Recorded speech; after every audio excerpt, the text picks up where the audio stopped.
திரு ஸ்டாலின் போற பக்கம் பேசுறார், இந்தியா கூட்டணி இந்தியா கூட்டணிங்கிறார். நீங்க ஒரு அழகா சொல்லலாம், இந்தியாவை காக்க ஸ்டாலின் அழைக்கிறார், இந்தியாவை காக்க ஸ்டாலின் அழைக்கிறார். தினந்தோறும் பத்திரிகையில் வருது. இது என்ன நாம வருதுன்னா, கூரை ஏறி கோழி பிடிக்க தெரியாதவன் வானம் கிழித்து வைகுண்டம் போன கதையா இருக்குது. இங்கேயே கிழிக்க முடியல. இவரு ஸ்டாலின் அழைக்கிறார் இந்தியாவை காக்க. எவ்வளவு வேடிக்கையா இருக்குது பாருங்க. ஏன்னா இந்தியா கூட்டணி அமைப்பதற்கு திரு ஸ்டாலின் அவர்களுக்கு தமிழகத்தில் செல்வாக்கு இழந்துட்டார். இந்த செல்வாக்கு இழந்த இந்த நேரத்தில் இந்தியா கூட்டணி என்ற ஒரு அமைப்பை ஏற்படுத்தி அதன் மூலமாக மக்களை ஏமாற்றி வாக்குகளை பெற்று மத்தியிலே ஆட்சி அதிகாரத்துக்கு வந்து கொள்ளையடிப்பதற்காக இன்றைக்கு முயற்சி செய்கிறார். அதற்கு முற்றுப்புள்ளி வைக்கின்ற தேர்தலாக இந்த தேர்தல் நீங்கள் நல்ல தீர்ப்பை வழங்க வேண்டும். அதோட இன்றைக்கு அனைத்து இந்திய அண்ணா திராவிட முன்னேற்ற கழக அரசு இருக்கின்ற பொழுது பல்வேறு திட்டங்களை நாங்கள் கொண்டு வந்தோம். எண்ணற்ற திட்டங்களை கொண்டு வந்தோம்.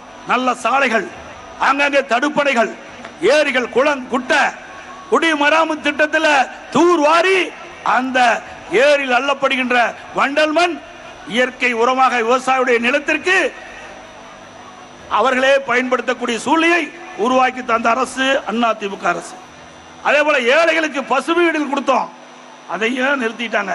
மீண்டும் அதிமுக ஆட்சி உங்கள் மூலம் மலரும் 2026.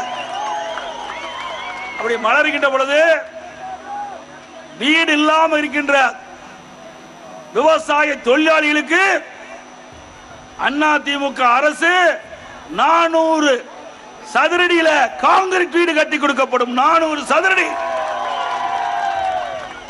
நானும் ஒரு விவசாயி எப்படி கஷ்டப்படுவார் என்று நன்றாக தெரியும். விவசாயி தொழிலாளி அதை விட கஷ்டம். வெயிலையும் மழையிலையும் இரவும் பகலும் பாராம ரத்தத்தை விரைவியாக மண்ணிலே சிந்தி உழைத்து நாட்டு மக்களுக்கு உணவளிக்கக்கூடிய அந்த விவசாயி தொழிலாளி இரண்டு பேரும் இரண்டு கண்ணில் இமை காப்பதை போல அதிமுக அரசு காக்கும்.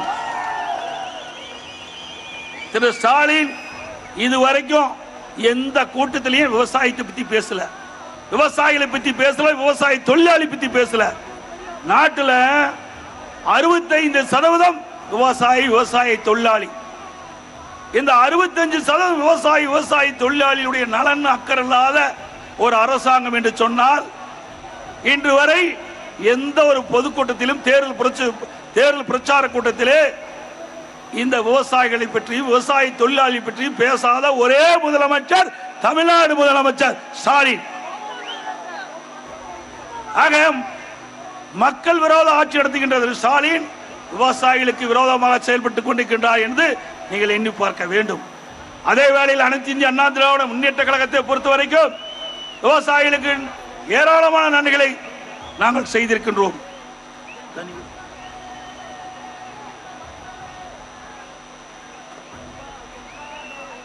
விவசாயிகள் தொடக்க வேளாண்மை வங்கியிலே வாங்கிய பயிர்க்கடன் 2016 அம்மா இருக்கும் போது அதுக்கு தள்ளுபடி.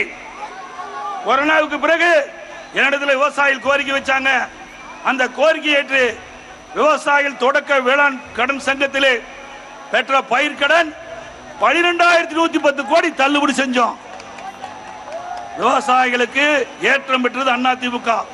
விவசாயிகள் அவர்களுக்கு வேளாண் கருவிகள், டிராக்டர் வாங்க மானியம், ஸ்ப்ரேயர் வாங்க மானியம், விதைகள் மானியம், உரம் மானியம், இப்படி எல்லா வகையிலும் விவசாயிகளுக்கு பாதுகாப்பாக இருந்தது அதிமுக ஆட்சியில்.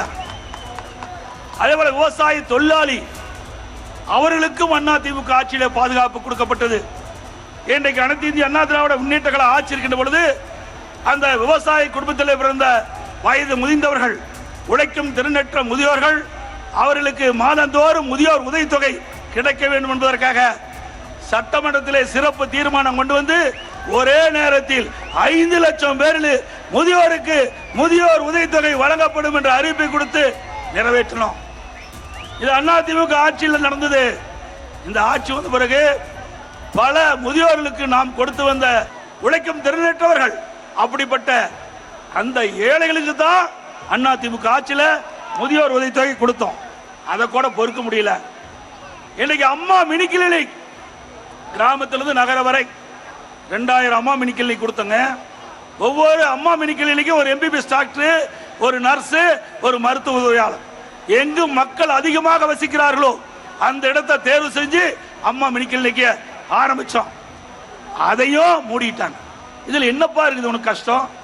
ஏழைகளுக்கு வைத்தியம் பண்றோம், அந்த இடத்துல வைத்தியம் பண்றாங்க. 2000 அம்மா மினி கிளினிக்க மூடிய திரு ஸ்டாலின் அரசுக்கு எச்சரிக்கை கொடுக்கின்றதுமாக, எச்சரிக்கை மணி அடிக்கின்றதுமாக இந்த நாடாளுமன்ற தேர்தலில் அவர்களுடைய வேட்பாளர் டெபாசிட் இழுக்கப்பட வேண்டும். திருமண உதவி திட்டம், திருமண உதவி திட்டம், அந்த திருமண உதவி திட்டம் தாலிக்கு தங்கம். அம்மா இருக்கும்போது கிராமத்தில் வாழுகின்ற நம்ம குடும்பத்தில், ஏழை குடும்பத்தில் பிறந்த பெண்கள் திருமண வயது அடைகின்ற பொழுது அந்த பெண் உரிய நேரத்தில் திருமணம் அடைய வேண்டுவதற்காக 25,000 ரூபாய், 50,000 ரூபாய், தாலிக்கு ஒரு பவுன், இன்னைக்கு 53,000 ரூபாய் ஒரு பவுன். அதையும் ரத்து பண்ணிட்டார், அதையும் ரத்து பண்ணிட்டார். இதுவா சாதனை? திமுக சாதனை எண்ணி பாருங்க. தேர்தல் அறிக்கையில் குறிப்பிடுறார் திரு ஸ்டாலின், திமுக ஆட்சிக்கு வந்தா திருமண உதவி திட்டம் 25,000 30,000 உயர்த்தப்படும், 50,000 60,000 உயர்த்தப்படும். இப்படின்னு தேர்தல் அறிக்கையில் வெளியிட்டு மக்களை ஏமாற்றி வாக்களை பெற்று ஆட்சிக்கு வந்த பிறகு அந்த திட்டத்தையே ரத்து பண்ணிட்டு, இது நியாயமா? அதோட அம்மா இருசக்கர வாகனம் மகளிருக்கு கொடுத்தோம், ஒரு வாகனம் வாங்குறதுக்கு 25,000, அதையும் ரத்து. எல்லாத்துக்கும் மேல லேப்டாப், லேப்டாப் நம்முடைய குழந்தை கேட்குது, நம்ம எங்களுடைய மாணவி கேட்கிறாங்க, நம்முடைய பிள்ளைகள் கேட்குது. திரு ஸ்டாலின் அவர்களே, இதே புரட்சி தலைவி அம்மா இருக்கும்போது பெற்றெடுக்காத பிள்ளைகள், பெற்றெடுக்காத பிள்ளைகள் நம்ம பிள்ளைய. செய்திகளை உடனுக்குடனும் துல்லியமாகவும் தெரிந்து கொள்ள சப்ஸ்கிரைப் பண்ணுங்க.